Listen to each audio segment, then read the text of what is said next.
The tale of the Monkey King is a classic children's story beloved around the world. It tells of a mystical primate born from stone who became a hero, helping a monk retrieve ancient Buddhist scriptures from the Far Eastern Sea. It's a whimsical adventure filled with demons, gods, and magic. But what if I told you there's much more to this famous fable than meets the eye? In reality, the tales of Sun Wukong, the Monkey King, contain some truly terrifying truths about our nature, our choices, and our world. Let's take a look at some of the messed up origins of the Monkey King. Awakening of the Stone Monkey. On a windswept peak at dawn, an ancient boulder split in two. From within emerged a perfect monkey, his body tempered by Laozi's alchemical furnace. With a heart strong as gold and viscera hardy as silver, a bronze head and an iron back, fiery eyes and diamond pupils. The sky rumbled with distant thunder. As one, a single gong echoed as the stone split.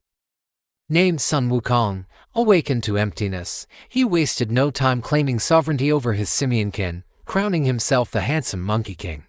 That's right. Our boy Goku wasn't exactly born under a lucky star. No, this monkey was born from a goddamn supernova. His birth was heralded by earthquakes and volcanic eruptions as the heavens trembled before the power contained within this newly formed rock. You could say he came from humble beginnings, but humble doesn't even begin to describe how low-level and weak this baby was when he first entered the world. Don't let those ripped biceps and pointy ears fool you. This guy was seriously scrunched for power. In fact, he was so weak he couldn't even walk properly. And forget about fighting. He couldn't even lift his own head. But Wukong was a fast learner. With relentless determination and some help from his fairy godmother, he quickly grew into a powerful young warrior. At just 100 years old, he was already capable of flipping over mountains and leaping across valleys. And by the time he reached adulthood, well, let's just say he was basically unstoppable. Talk about a late bloomer. The path to immortality. But as powerful as Wukong was, he had one major flaw, a serious monkey bone to pick with the universe, a deep-seated fear of death. For Wukong, mortality was a bitter pill to swallow, a constant reminder of his limitations. He yearned to be immortal, to live forever. So he did what any reasonable monkey would do: he hit the books. Wukong mastered the 72 transformations, shape-shifting into any creature he desired. Then he stole Laozi's pills of longevity, granting 300 years of life per pill. But it was only after devouring the peaches of immortality in the Queen Mother's garden that he truly became immortal. And let me tell you, these were no ordinary peaches. These babies were magical, each one containing the essence of 3,000 years of life. They granted immortality to anyone who ate them, including, yes, a certain not-so-humble monkey. There's a reason why Sun Wukong is called the Monkey King. These guys have been portrayed as tricksy, mischievous, and powerful figures in Chinese culture for centuries. But let's not forget they're also known for their strength and resilience. Think of the classic tale of the Monkey King as a metaphor for the potential that lies within us all. Just like Wukong, we too face trials and tribulations that test our limits. But with enough hard work and determination, we can overcome any obstacle and achieve immortality. Okay, maybe not the immortality part, but hey, the guy can dream. Rebellion and carnage in heaven. Despite his newfound powers, Wukong was still restless. That's when he heard about the Heavenly Peach Banquet, a legendary celebration held once every 3,000 years to honor the Queen Mother of the West. The feast was said to be a grand affair, complete with ambrosia and nectar served on golden plates and kava. Naturally, Wukong wanted in. But alas, he was not invited. To make matters worse, when he arrived uninvited to the party, he was promptly turned away at the door. Oh, the humanity! Betrayed by the Jade Emperor, the leader of the heavenly host, Wukong went rogue, slaughtering divine guards, trampling heaven's hallways, filching sacred treasures. His ferocity unmatched even by the Emperor's mightiest warriors. Legends credit him with the deaths of countless beings, both demon and mortal, so many that heaven's annals struggle to record the true toll. He was a one-man army, taking on entire legions of celestial soldiers with ease. And the worst part, he wasn't even trying to conquer. His goal was simply to cause as much destruction as possible. And boy, did he do that. Not satisfied with merely crashing the party, Wukong went on a rampage, stealing artifacts, causing chaos and generally making a mess of things. The Jade Emperor's forces were no match for him. In fact, it took the combined efforts of several deities to keep Wukong from tearing the entire heavenly palace to shreds.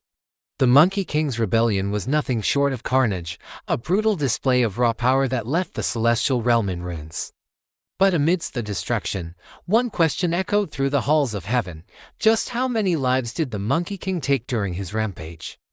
We may never know the true answer, but the carnage he left in his wake serves as a grim reminder of the destructive power that lies within us all, the mountain's iron grip. The Buddha intervened. Enough, he proclaimed, trapping Wukong beneath the Five Elements mountain where for 500 years he lay crushed, fed only iron pellets when hungry and molten copper when thirsty. Just when it seemed like nothing could stop the Monkey King, the Buddha stepped in. The divine entity had had enough of Wukong's antics and decided to put an end to his reign of terror. With a flick of his cosmic finger, the Buddha summoned the Five-Element Mountain and pressed it down on Wukong, trapping him beneath its colossal weight. But this wasn't just a quick timeout. No, the Buddha meant for Wukong to stay there for a very long time. In fact, he was sentenced to 500 years of solitude, subsisting only on iron pellets and molten copper. It was a cruel and unusual punishment, but sometimes that's the only way to stop a rampaging immortal. Picture being trapped under a giant-ass rock for 500 years. No sunlight, no fresh air, just the sound of dripping water and the occasional earthquake. It would drive anyone crazy. But not only that, imagine being fed a diet consisting solely of iron pellets and molten copper. Yeah, that's not gonna do wonders for your health, both physically and mentally. But somehow Wukong managed to survive. Maybe it was his immortal monkey body, or maybe he just really loves iron and copper. Who knows? But the fact that he survived this hellish ordeal is a testament to his endurance. However, we can't ignore the psychological toll this took on Wukong. Being trapped in such a dark and lonely place would have driven anyone insane. But he emerged from the mountain seemingly unscathed, ready to continue his journey. It just goes to show that this monkey is truly one of a kind. Journey toward a fragile redemption. After his release, Wukong became guardian to the monk Tang Sonzan, embarking on a quest to retrieve Buddha's scriptures from the far eastern sea. Yet lurking beneath his playful gambits lay the same merciless force that once dared challenge heaven itself. With renewed purpose, the reformed rebel now served the righteous monk Tang Sonzan, safeguarding him on a perilous pilgrimage to retrieve sacred scriptures from the far eastern sea. Yet despite his valiant efforts against demons, the shadow of his bloody past still lingered, haunting his every step. You wouldn't believe the shit this guy has done. I mean, he's a total badass when it comes to fighting demons, but there's something unsettling about a guy with that kind of power and anger issues. It makes you wonder if he is really capable of change, or if he is just biding his time until he can unleash his inner havoc again. Seriously, you can't help but feel like there's a ticking time bomb waiting to explode. And when it does, things are gonna get real ugly. I mean, let's not forget that this is the same guy who went on a rampage in heaven, killing who knows how many people. And now he's walking around with a bunch of scriptures, basically a walking doomsday device. Conclusion: the legacy of light and dark. As the sun sets behind the Five Elements mountain, casting long shadows across the land, the figure stands silhouetted against the dying light. He is Sun Wukong, the Monkey King, a legend whispered on the winds, a tale etched in stone. Born of chaos, he danced through life, a whirlwind of mischief and might. His heart, a paradox of fierce compassion and unyielding will. And with that, my friends, concludes our descent into the darkest depths of the Monkey King's lore. We've uncovered the chilling truths that lurk beneath his legendary tales, explored the tormented depths of his immortal soul. Remember the wisdom gleaned from these myths, for they hold the key to understanding not just the Monkey King, but ourselves as well. Until next time, stay curious and keep questioning the legends that shape our world. And remember, sometimes the greatest heroes have the darkest pasts.